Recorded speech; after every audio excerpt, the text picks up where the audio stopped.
Hello everyone, welcome to my channel brilliant minds. तो आज के इस वीडियो में हम क्लास 11 फाइनेंशियल मार्केट मैनेजमेंट का chapter number 6 taxation and regulations का लास्ट पार्ट बना रहे हैं। तो आज की इस वीडियो में हम कहाँ से स्टार्ट करेंगे? आज की इस वीडियो में हम स्टार्ट करेंगे what is a systematic investment plan, यानी कि SIP क्या होती है। तो यहाँ से हम अपने टॉपिक को स्टार्ट करेंगे। और जो हमारी प्रीवियस वीडियो थी उसमें मैंने आपको एडवांटेजेस ऑफ म्यूचुअल फंड तक पूरे जितने भी सारे पॉइंट्स थे वो मैंने आपको समझा दिए थे। तो आई होप आपने प्रीवियस वीडियो सारी देख ली हैं। आपने चैप्टर जो है वो मतलब आधा कंप्लीट हो ही गया था प्रीवियस वीडियो तक। तो आपने पहले जो वीडियोस हैं चैप्टर की आपने वो कंप्लीट करी है, उसके बाद आप लास्ट पार्ट में आए हैं। तो चलो अब हम अपना स्टार्ट करते हैं। क्या दिया है? What is a systematic investment plan, यानी कि सिस्टमैटिक इन्वेस्टमेंट प्लान क्या होता है, यानी कि SIP क्या होती है, ये हमें जानना है इस वाली वीडियो में, इस टॉपिक में। देखो स्टार्ट करते हैं। सबसे पहले तो यहाँ पे एक डायग्राम दे रखा है। तो देखो क्या दिया है, the above chart show how the NAV of a scheme has moved in a given year. There was no way the investor could have known that in May the peak will be formed, after which the NAV will slide. अच्छा देखो next page हम start करेंगे। उससे पहले आप ये diagram अच्छे से देख के रखना कि क्या हो रहा है। यहाँ पे हमने क्या, एक म्यूचुअल फंड है ये, ठीक है, इसमें हमने क्या करा है, इन्वेस्ट किया। तो इस तरह से हमारा नेव जो है ये क्या कर रहा है, यहाँ पे इस तरह से मूव कर रहा है। तो यहाँ पे हमें नेव यहाँ पे दिखा रखा है कि किस तरह से कभी ऊपर जा रहा है और कभी नीचे आ रहा है। तो यही हम अपने पहले नेक्स्ट पेज अपना स्टार्ट करता है। उसके बाद आपको पूरा समझाती हूँ कि सिस्टमेटिक इन्वेस्टमेंट प्लान क्या है। For the rest of the year, the investor, by deciding to invest ₹5,000 regularly each month, automatically got the benefit of the swings. As can be seen, he got least number of units in the month of March, April and May, whereas when लिखा है यहाँ पे जुड़ा हुआ है, बस थोड़ा सा गैप है। So when the NAV continued its downward journey, subsequently he accumulated higher number of units. This is the benefit of disciplined investing. Many a times it is seen that in bear market, when the NAVs are at their rock bottom, investors are gripped by panic and either stop their SIPs or worse, sell their units at a loss. Due to the inbuilt mechanism of SIP, investor average cost reduce, as can be seen from the chart below. तो यहाँ पे देखो, यहाँ पे हमें क्या बोला है कि देखो जैसे कि अगर आप क्या करते हो, इन्वेस्ट करते हो SIPs में, यानी कि सिस्टमैटिक इन्वेस्टमेंट प्लान्स में, अगर आप क्या करते हैं, म्यूचुअल फंड में एक ऑप्शन होता है तो उसमें आप इन्वेस्ट कर सकते हो। अगर आप लोग SIP में इन्वेस्ट करते हो तो उससे क्या होता है, तो जैसे कि हमने देखा था कि हमारा नेव क्या कभी ऊपर जा रहा है कभी नीचे आ रहा है, कभी ऊपर आ रहा है कभी नीचे आ रहा है। तो फॉर एग्जांपल अगर आप सोचो कि आपने क्या किया, 5,000 रुपये अपने इन्वेस्ट किए। तो यहाँ पे देखो यहाँ क्या दिया कि समझो कि अगर आपने किसी को 5,000, किसी को नहीं, अगर आपने किसी भी स्कीम में जहाँ पे आप SIP में इन्वेस्ट करो, तो वहाँ पे अगर आपने 5,000 रुपये आप क्या करो, रेगुलरली हर मंथ आप अपना ऑटोमेटिकली, मतलब आप हर देखो SIP का मतलब क्या है, SIP यानी कि सिस्टमैटिक इन्वेस्टमेंट प्लान, यानी कि आप क्या कर रहे हो, रेगुलर वे में, रेगुलर पीरियड में आप क्या कर रहे हो, अपना पैसा इन्वेस्ट कर रहे हो। तो उसका मतलब क्या होगा कि यहाँ पे फॉर एग्जांपल अगर आप 5,000 रुपये इन्वेस्ट कर रहे हो म्यूचुअल फंड की SIPs में, तो क्या होगा, आप रेगुलर बेसिस पे अपना 5,000 रुपये इन्वेस्ट करोगे। आप हर एक महीने में, हर 3 महीने में, हर 6 महीने में, इस तरह से आप क्या कर सकते हो, डिसाइड कर सकते हो कि आपको अपनी SIP कैसी रखनी है। हर महीने आप इन्वेस्ट करना चाहते हो, हर 3-3 महीने में इन्वेस्ट करना चाहते हो, वो आपके ऊपर है। तो फॉर एग्जांपल एक इन्वेस्टर है जिसने 5,000 रुपये किया है, हर मंथ वो क्या करता है, इन्वेस्ट करता है। तो ऑटोमेटिकली वो आपके बैंक से अगर आप लिंक कर देते हो तो वो क्या होता है, आपके SIP के, मतलब जब आप सिस्टमैटिक इन्वेस्टमेंट प्लान करते हो तो अगर आप बैंक से उसे लिंक कर लेते हो तो क्या होता है, हर महीने आपके पैसे खुद ब खुद कट जाते हैं। तो ऐसा ही अगर एक इन्वेस्टर ने इन्वेस्ट किया है तो यहाँ पे क्या होगा कि अगर As can be seen, he got least number of unit in the month of March and April. देखो ये हमारा मंथ है मार्च एंड अप्रैल, मतलब जो आपका पहला वाला चार्ट था ना, अगर आप उसे भी देखोगे तो भी आपको समझ में आ जाएगा। He got least number of unit in the month of March and April and May.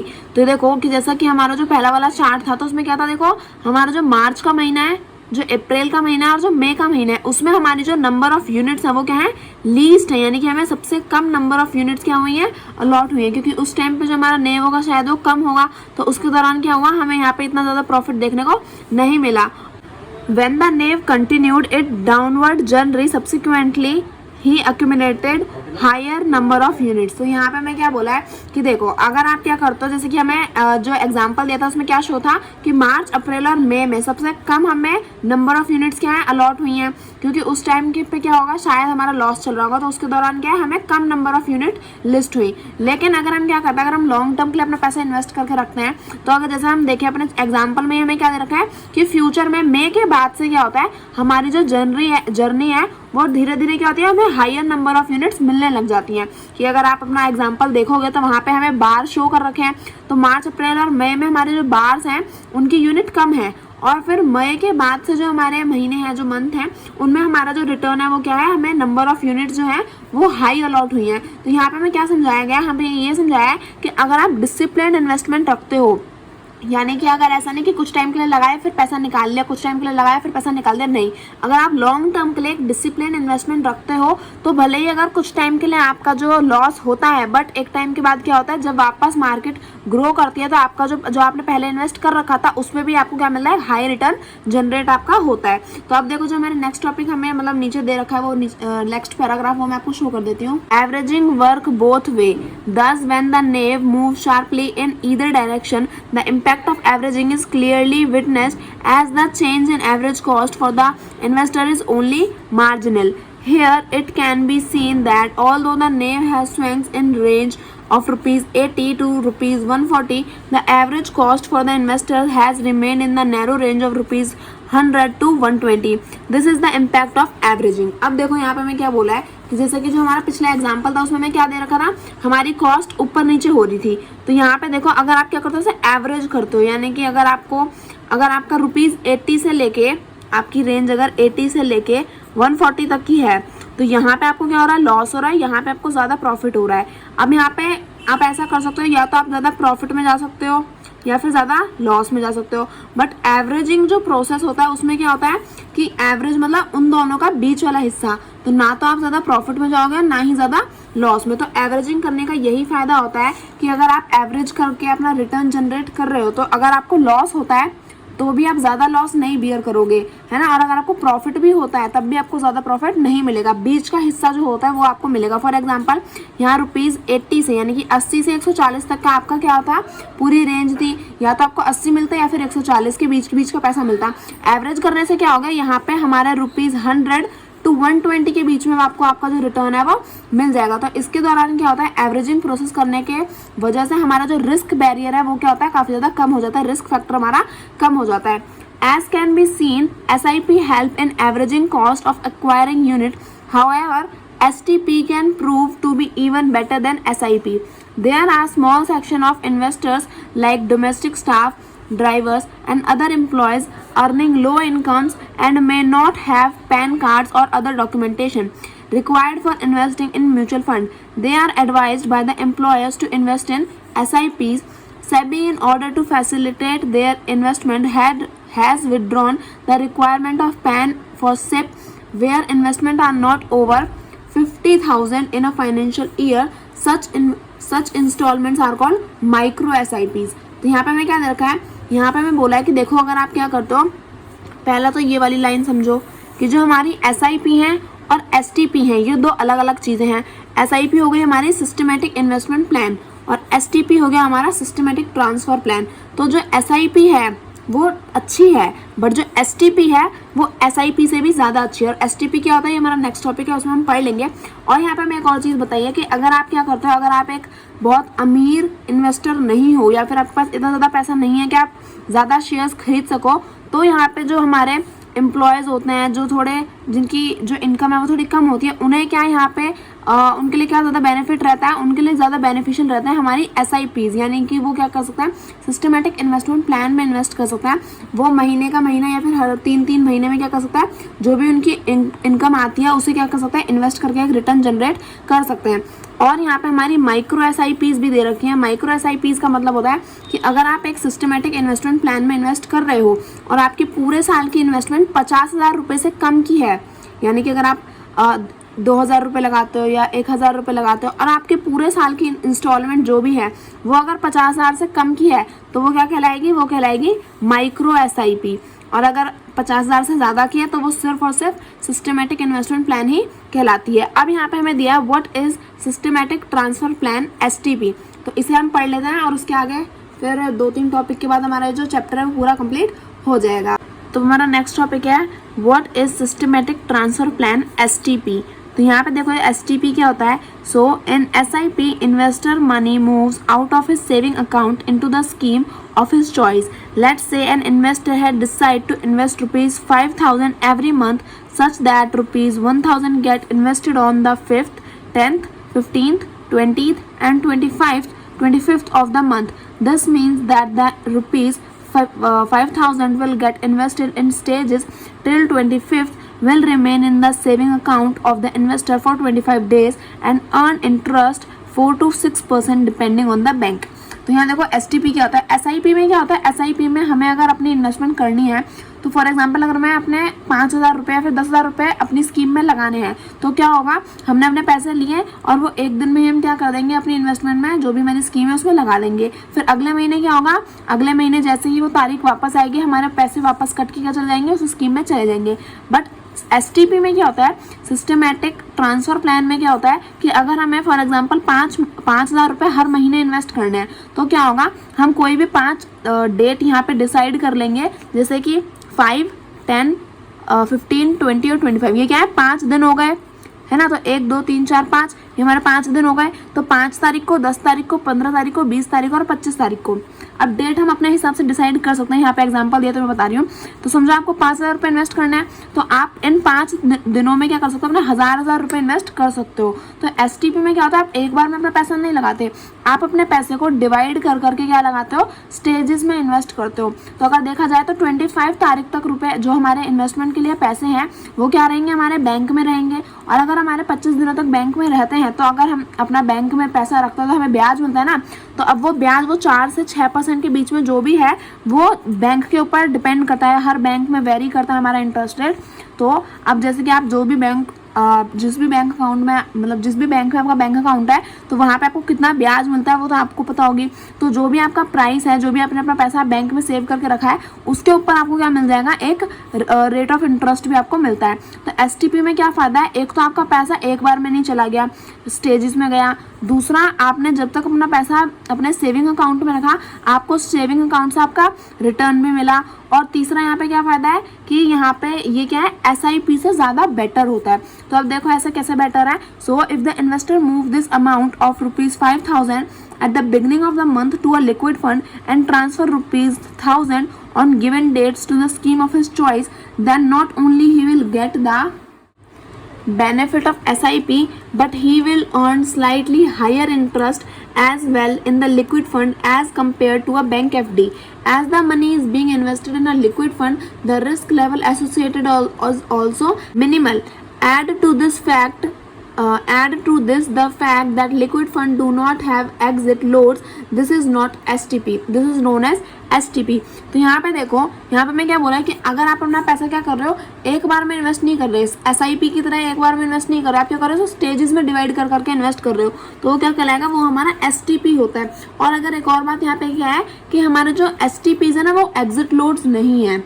मतलब to this fact, add to this the fact that liquid fund do not have any exit load. This is known as STP. तो STP में आप कहाँ invest करोगे, आप invest करोगे liquid market fund में, यानी कि लिक्विड फंड से आप यहाँ पे अपना इन्वेस्ट करते हो। तो जब आप अपना पैसा क्या कर रहे हो, STPs में इन्वेस्ट कर रहे हो, तो अगर आपने अपना पैसा कुछ टाइम के लिए क्या है सेविंग बैंक अकाउंट में भी रख रखा है, तो अगर आप अपना पैसा सेविंग बैंक अकाउंट में रखोगे, एक तो आपको आपका बैंक से रिटर्न मिलेगा, दूसरा जो हमारा STPs है उसमें हमें क्या मिलता है, एक स्लाइटली हायर रिटर्न मिलता है, क्योंकि हम वहाँ पे क्या कर रहे हैं, लिक्विड फंड में इन्वेस्ट कर रहे हैं। और ऊपर से लिक्विड फंड में जो हमारा रिस्क है वो भी क्या है, रिस्क जो फैक्टर है हमारा रिस्क लेवल है वो भी क्या होता है, कम होता है। तो यहाँ पे हमें 3 फायदे मिल जाते हैं। इसलिए जो हमारा STP है वो क्या है, SIP से ज़्यादा बेटर है। अब जो हमारा नेक्स्ट टॉपिक है, what is systematic withdrawal plan SWP, इसे भी हम जल्दी पढ़ के ख़त्म कर लेते हैं। तो देखो क्या दिया है, SWP stand for systematic withdrawal plan. तो आप जितनी भी फुल फॉर्म है वो साथ के साथ याद करते रहना। Here the investor lump sum amount and withdraw some money regularly over a period of time. This result in a steady income for the investor, will at the same time his principal also get drawn down gradually. Say for example an investor aged 60 years receive rupees 20 lakh at retirement. If he want to use this money over a 20-year period, he can withdraw 20 lakh rupees by 20 is equal to 1 lakh per annum. This translate into rupees 8,333 per month. The investor will also get return on his investment. For example, investment of 20 lakh depending on where the money has been invested by the mutual fund. In this example, we have not considered the effect of compounding. If that is considered, then he will be able to either draw some more money every month, or he can get same amount of rupees per month for a longer period of time. अब देखो यहाँ पे मैं क्या बोला है कि समझो एक एग्जांपल दे रखा है सिस्टमेटिक विड्रॉ प्लान का। विड्रॉ का मतलब होता है जब हम अपने पैसे क्या करते हैं, वापस लेते हैं, वापस निकालते हैं। तो SWP की फुल फॉर्म आई होप आपने याद कर लियोगे, सिस्टमेटिक विड्रॉल प्लान। तो यहाँ पे मैं क्या दिया है, सिस्टमेटिक विड्रॉल प्लान में हम पहले क्या करते हैं ना, एक लमसम अमाउंट ऑफ मनी को क्या करते हैं, इन्वेस्ट कर देते हैं, और उसके बाद जब अपनी इनकम निकाल रहे हैं, जो भी पैसा हमने इन्वेस्ट किया है, उसके बाद जब हम उसमें से अपनी जो रेगुलर इनकम है उसे एक पर्टिकुलर टाइम पीरियड के बाद अगर हम उसे निकाल रहे हैं तो क्या वो कहलाएगा, तो वो कहलाएगा हमारा सिस्टमेटिक विड्रॉल प्लान। तो आई होप आपको समझ में आया होगा। अब इन्होंने मैं एग्जांपल भी दिया ताकि हम अच्छे से क्या कर पाए, समझ पाए। तो समझो कि एक 60 साल का कोई इंसान है जो क्या आ गया, उसकी रिटायर ही हो गई है, मतलब वो रिटायर हो गया अपनी जॉब से, उसकी रिटायरमेंट की टाइम आ गया है और उसे उसकी रिटायरमेंट पे कितने रुपए मिलते हैं, 20 लाख रुपए मिलते हैं। अब वो जो इंसान है, जो बूढ़ा इंसान है 60 साल का, अब वो अपने इन 20 लाख रुपयों को 20 साल के लिए चलाना चाहता है। तो आप क्या समझोगे, यानी कि उसके पास 20 लाख रुपए हैं और वो आने वाले फ्यूचर में 20 सालों के लिए उन पैसों को अपना खर्चा चलाना चाहता है उन पैसों से। तो आप 20 लाख को डिवाइड कर दोगे 20 से, तो आपका आंसर आ जाएगा 1 लाख। तो यानी कि उस इंसान की, जो 60 साल का बूढ़ा इंसान है, उसके पास उसकी पर एनम इनकम क्या है, यानी कि उसकी पूरे एक साल की इनकम क्या हो जाएगी, 20 लाख रुपए में से उसकी 1 साल की इनकम हो जाएगी 1 लाख रुपए। तो यानी कि अब 1 साल के में 12 महीने होता है, तो 12 से डिवाइड करोगे तो आपका आंसर आ जाएगा, यानी कि उस इंसान को कितना मिलेगा हर महीने, 8,333 रुपीज उस बुढ़े इंसान को, जो भी रिटायर हुआ है, उसे इस एग्जाम्पल में मिल जाएंगे। तो यहाँ पे मैं क्या समझाया गया, यहाँ पे मैं ये समझाया गया है कि अगर आपने क्या किया, आपकी जो भी लमसम अमाउंट है, अगर आप इसे क्या कर रहे हैं, एक सिस्टमेटिक वे में विड्रॉ कर रहे हो हर महीने या फिर हर 3 महीने में, तो वो क्या कहलाता है, जब अपना पैसा सिस्टमेटिक वे में निकालते हो तो वो कहलाएगा हमारा SWP। तो यहाँ पे हमने ये जो एग्जांपल है इसमें इफेक्ट ऑफ कंपाउंडिंग के बारे में नहीं पढ़ाया है। मतलब इफेक्ट ऑफ कंपाउंडिंग क्या होता है कि जब हम कंपाउंड इंटरेस्ट लगाते हैं ना, तो वो वाली चीज़, तो वो हमने इस एग्जाम्पल को कॉम्प्लेक्स नहीं बनाना चाहते थे, इसलिए हमने कंपाउंडिंग का इफेक्ट उसमें नहीं बताया है। बट अगर आप कंपाउंड रेट ऑफ इंटरेस्ट भी रखते हो, अगर आपने 20 लाख रुपए इन्वेस्ट करे हैं और अगर आपको इस पर कंपाउंड इंटरेस्ट मिल रहा है, तो ऑब्वियस सी बात है आपका रिटर्न जो है वो ज़्यादा हो जाएगा। तो आपको जो आपके पैसे हैं वो क्या मिलेंगे, कुछ लंबे समय तक के लिए आपको आपके पैसे मिलते रहेंगे। अब देखो, the conceptual difference between SWP and MIP is that SWP is an investment style whereas MIP is a type of scheme. यानी कि SWP क्या हो गया हमारा, सिस्टमेटिक विड्रॉल प्लान, और सिस्टमेटिक विड्रॉल प्लान में क्या हो जाएगा कि यहाँ पे हमारा क्या है, वो एक इन्वेस्टमेंट स्टाइल है। यानी कि आप SWP में इन्वेस्ट कर रहे हो तो वो इसका एक पूरा का पूरा एक प्रोसेस है, पूरा एक प्रॉपर फॉर्म है कि आप किस तरह से SWP में इन्वेस्ट कर सकते हो। और यहीं अगर हम बात करें MIP की, तो MIP क्या है, एक टाइप ऑफ स्कीम है कि आप क्या कर रहे हो, एक स्कीम को चूज करके उसमें इन्वेस्ट कर रहे हो। और SWP क्या है कि आप किस तरह से अपना पैसा इन्वेस्ट कर रहे हो, वो एक इन्वेस्टमेंट स्टाइल कौन बताता है, SWP, और स्कीम कौन बताता है, MIP। तो in SWP the investor capital goes down, whereas in MIP the capital is not touched and only the interest is paid to the investor as dividend। तो देखो SWP में क्या होता है, SWP में जो हमारा इन्वेस्टर है उसने अपना पैसा इन्वेस्ट किया, अब वो क्या कर रहा है, अपना पैसा विड्रॉ कर रहा है ना। यानी कि आपने अगर 20 लाख रुपए निकाले, 20 लाख रुपए इन्वेस्ट कर रहे हैं, तो आप महीने का महीने अगर आप अपने पैसे ले रहे हो तो क्या होगा, एक टाइम के बाद आपकी पैसा खत्म हो जाएगा, 20 लाख रुपए तो खत्म हो जाएगा, तो आपकी कैपिटल क्या हो गई, डाउन चली गई, खत्म हो गई कुछ सालों के बाद। लेकिन MIP में क्या होता है, MIP में हम अपने कैपिटल को टच नहीं करते, यानी कि हमने जो पैसा इन्वेस्ट कर दिया वो कर दिया। आपको क्या मिलेगा, इस इन्वेस्टमेंट के ऊपर आपको जो इन्वेस्टर है उसे डिविडेंड पे किया जाता है, यानी कि एक रेट ऑफ इंटरेस्ट हम कह सकते हैं उसे यहाँ पे किया जाता है। और जैसे ही हमारा ये वाला MIP की स्कीम खत्म होती है तो आपका जो डिविडेंड बनता है और जो आपकी इनकम है वो आपको पे कर दी जाती है। अब देखो यहाँ पे हमारा नेक्स्ट टॉपिक क्या है, choosing between dividend payout, dividend reinvestment and growth option which is better for the investment। यहाँ पे हमें जो हमारा नेक्स्ट टॉपिक है इसमें क्या बोला है कि हमें यहाँ पे चूज करना है। चूज मतलब अब आपको चूज नहीं कर रहा, हमें यहाँ पे क्या बोला है, हमें 2-3 ऑप्शन दिए हैं कि डिविडेंड पे आउट, डिविडेंड री इन्वेस्टमेंट और ग्रोथ ऑप्शन में से कौन सा इन्वेस्टर के लिए ज़्यादा अच्छा होता है, कौन सा इन्वेस्टर के लिए ज़्यादा बेटर होता है कि अगर आप इन्वेस्ट करना चाहो तो आप इन 3 में से किस में इन्वेस्ट करना चाहोगे। तो यहाँ देखो क्या दिया है, investors often get confused between the above mentioned dividend payout, dividend reinvestment and growth options. 3 options which has to choose while investing in mutual fund unit. These options have to be selected by the investor at the time of purchasing the unit, and many a times investors feel that the dividend reinvestment option is better than growth as they get more number of unit. Let's understand 3 options। तो यहाँ पे मैं क्या बोला है कि जब investors को म्यूचुअल फंड स्कीम में इन्वेस्ट करना होता है तो उनके पास 3 ऑप्शन होते हैं, या तो वो डिविडेंड पे आउट में इन्वेस्ट करें, या फिर वो डिविडेंड री इन्वेस्टमेंट में इन्वेस्ट करें, या फिर वो ग्रोथ ऑप्शंस में इन्वेस्ट करें। और 3 जब ऑप्शंस में मिल जाता है तो इन्वेस्टर्स ना कंफ्यूज हो जाते हैं कि हमारे लिए कौन सी ज़्यादा अच्छी रहेगी, क्योंकि तीनों ही अपनी अपनी जगह पे क्या है काफ़ी अच्छे से परफॉर्म करती हैं। तो इन्वेस्टर्स के लिए थोड़ा सा कन्फ्यूजन भरा डिसीजन होता है कि वो किस में इन्वेस्ट करें, है ना। और कभी कभार इन्वेस्टर्स को ऐसा लगता है कि जो हमारा डिविडेंड री इन्वेस्टमेंट ऑप्शन है ना वो हमारा ग्रोथ ऑप्शन से ज़्यादा बेटर है, यानी कि डिविडेंड री इन्वेस्टमेंट को लोग थोड़ा सा ज़्यादा अच्छा मानते हैं। तो अब हम तीनों के बारे में समझ लेते हैं कि तीनों हैं क्या। तो देखो पहला दिया है growth option. So growth option is for those investor who are looking for capital appreciation. Say an investor aged 25 invest 1 lakh in an equity scheme. He would not be requiring a regular income from his investment as his salary can be used for meeting his monthly expenses. He would instead want his money to grow, and this can happen only if he remain invested for a long period of time. Such an investor should go for growth option. The NAV will fluctuate as the market moves, so if the scheme delivers a return of 12% after 1 year, his money would have grown by 12,000, assuming that he had invested at a NAV of rupees 100. Then after 1 year the NAV would has grown to rupees 112. Notice here that neither is any money coming out of the scheme nor is the investing getting more units.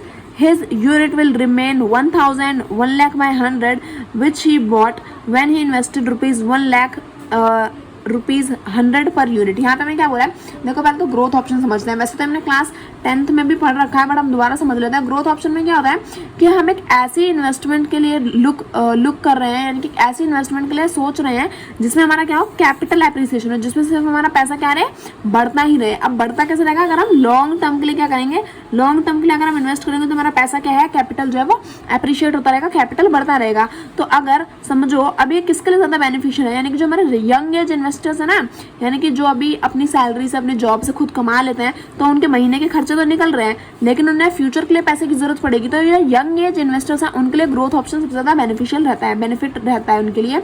अगर आप 60 साल के हो तो आप लंबे समय के लिए इन्वेस्ट करोगे तो 80 साल के लिए तो आप वैसे ही हो जाओगे, तो बुढ़े हो कितना सारा पैसे लेके कहाँ जाओगे। बट अगर आप 25 साल के हो या 22 साल के हो और अगर आप 10-20 साल के लिए इन्वेस्ट कर देते हो तो आपको अपनी 40 की उम्र में आपके पास एक अच्छा खासा कैपिटल क्या है, बन जाता है। तो इसलिए ग्रोथ ऑप्शन में क्या होता है कि आपने अपना पैसा क्या किया, एक लॉन्ग टर्म के लिए इन्वेस्ट कर दिया, तो क्या होगा, आपका जो कैपिटल बढ़ रहा है वो क्या आ जाएगा, हमारा ग्रोथ ऑप्शन में आ जाएगा।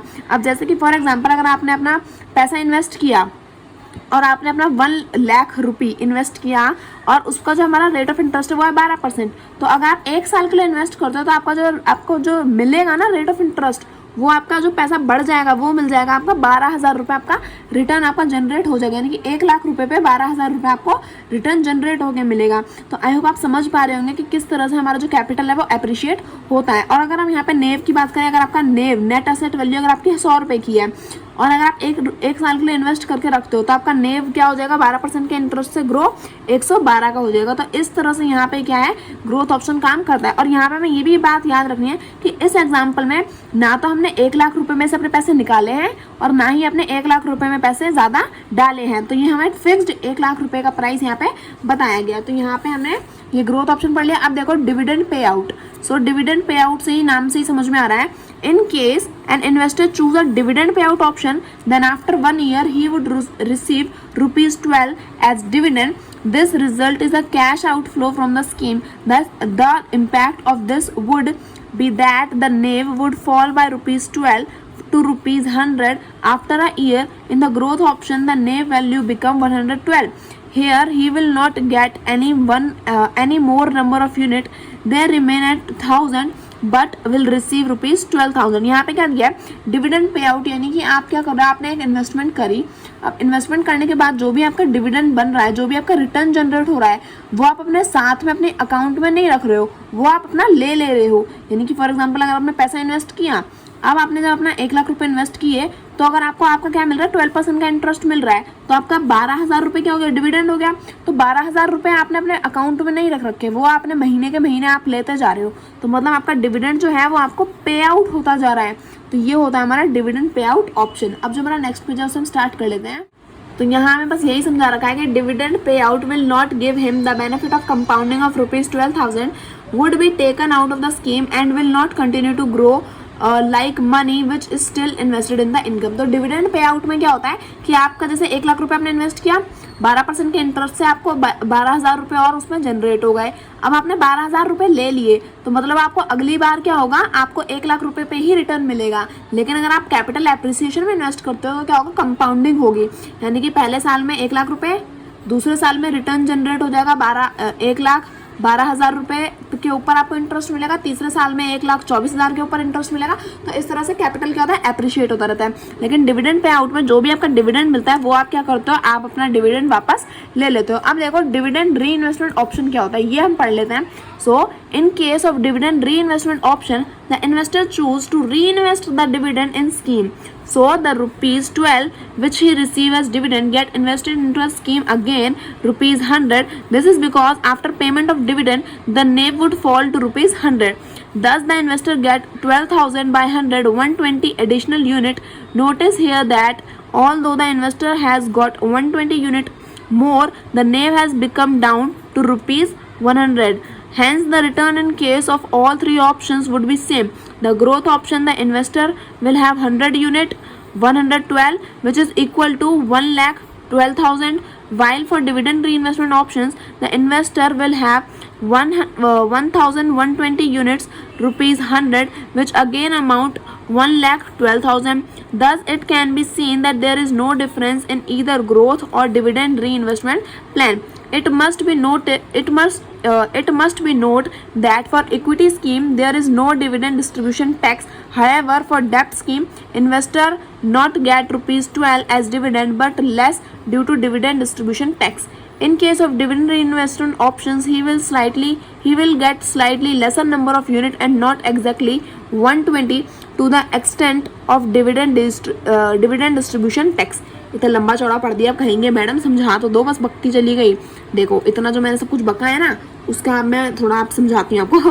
देखो क्या बोला है कि डिविडेंड री इन्वेस्टमेंट ऑप्शन में क्या होता है, डिविडेंड री इन्वेस्टमेंट नाम से समझ में आ रहा है कि आपको जो डिविडेंड मिला आपने उसे री इन्वेस्ट कर दिया, यानी कि आपका डिविडेंड मिला आपने उसे दोबारा से क्या स्कीम में इन्वेस्ट कर दिया। तो आपका डिविडेंड कितना था, 12 रुपये का आपका डिविडेंड था। अब अगर आपका जो नेव था वो था 100 रुपये का, प्लस आपका जो डिविडेंड है वो 12 का है, अगर आप जोड़ देते हो तो ये हो जाएगा 112। बट अगर आप क्या करो अपना डिविडेंड ले लो तो आपका नेव अभी भी क्या है 100 रुपये का रहेगा। तो अगर आपने अपना 100 रुपये का नेव अलग रखा है और डिविडेंड अलग रखा है, अब डिविडेंड जो आपने लिया है उसे आप दोबारा री इन्वेस्ट कर दो। तो आप क्या कर रहे हो, अपने 100 रुपये के नेव में दोबारा से क्या कर रहे हो, री इन्वेस्ट कर रहे हो। तो यहाँ पे आपका जो रिटर्न जनरेट होता है वो होता है 12,000 का। तो अब यहाँ पे अगर आप डिवाइड करो 12,000 बाय आपका जो 12,000 बाय आपका जो नेव है उसकी वैल्यू, तो यहाँ पे क्या आ जाता है 120, यानी कि अब आपकी जो एडिशनल यूनिट है वो आपको कितनी मिल रही है, वो आपको मिल रही है 120 यूनिट। तो इस तरह से यहाँ पे हमारी जो यूनिट्स हैं वो यहाँ पे हमें मिलती हैं, इस तरह से हम अपना इन्वेस्टमेंट यहाँ पे करते हैं। बट अगर देखा जाए तो ग्रोथ ऑप्शन और डिविडेंड पे आउट में और डिविडेंड री इन्वेस्टमेंट ऑप्शन में ज़्यादा कुछ फर्क नहीं है। ग्रोथ ऑप्शन में आपका टोटल इनकम आपको कितनी मिल रही थी, 1,12,000 है ना, आपकी नंबर ऑफ यूनिट्स थी 100, आपका रेट ऑफ इंटरेस्ट मतलब आपको जो इंटरेस्ट बन के आपका जो नेव बन रहा था वो क्या था 112 का बन रहा था, और आपका रिटर्न आपको मिला 1,12,000 रुपये। ऐसे ही डिविडेंड री इन्वेस्टमेंट ऑप्शन में अगर आप देखें तो आपकी जो यूनिट्स हैं जो वो कितनी है, देखो 1,000 रुपये में मतलब अगर आप देखो कि आपकी यूनिट्स हैं 1,000 रुपये 1,020 यानी 1120 है ना, 1120 आपकी यूनिट्स हैं। और आपकी नेव की वैल्यू देखो यहाँ पे हमें दे रखी है ना, नेव की वैल्यू है यहाँ पे हमारी 100 रुपये। और अगर हम इसे कैलकुलेट करते हैं तो आपका रिटर्न आपको कितना मिलता है एट द एंड, 1,12,000 रुपये। तो मतलब आपका दोनों रिटर्न क्या है, सेम है।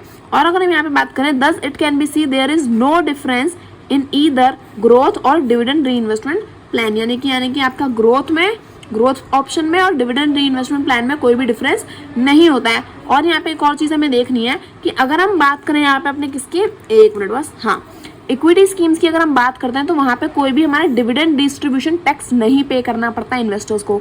बट वहीं अगर हम बात करें हाउएवर फॉर डेब्ट स्कीम्स, यहाँ पे इन्वेस्टर्स को जो है उनके डिविडेंड पे क्या करना पड़ता है, टैक्स पे करना पड़ता है। तो अगर हम देखें तो डेब्ट स्कीम में हमारा रिटर्न क्या था, 12 रुपये का आपका डिविडेंड था। बट हम आपको 12 के 12 रुपये नहीं देंगे, क्यों? क्योंकि उसमें आपका डिविडेंड डिस्ट्रीब्यूशन टैक्स लग जाएगा और आपको टैक्स यहाँ पे थोड़ा सा पे करना पड़ेगा।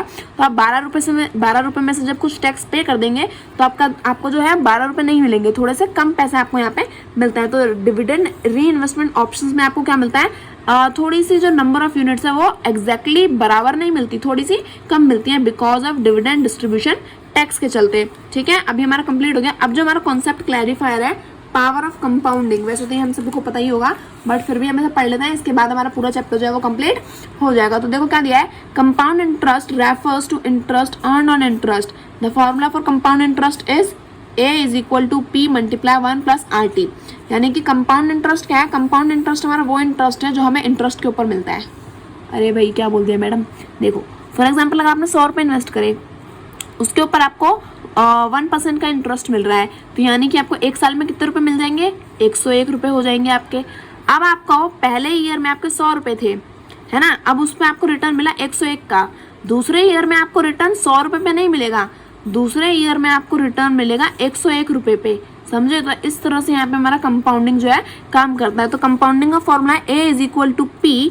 ए यहाँ पे हमारा जो अमाउंट होगी कंपाउंडिंग करने के बाद, वो P माने प्रिंसिपल अमाउंट या फिर जो हमारा प्रिंसिपल मनी जो हमने इन्वेस्ट किया है, 1 प्लस R माने रेट ऑफ इंटरेस्ट और T माने हमारा टाइम पीरियड कितना है।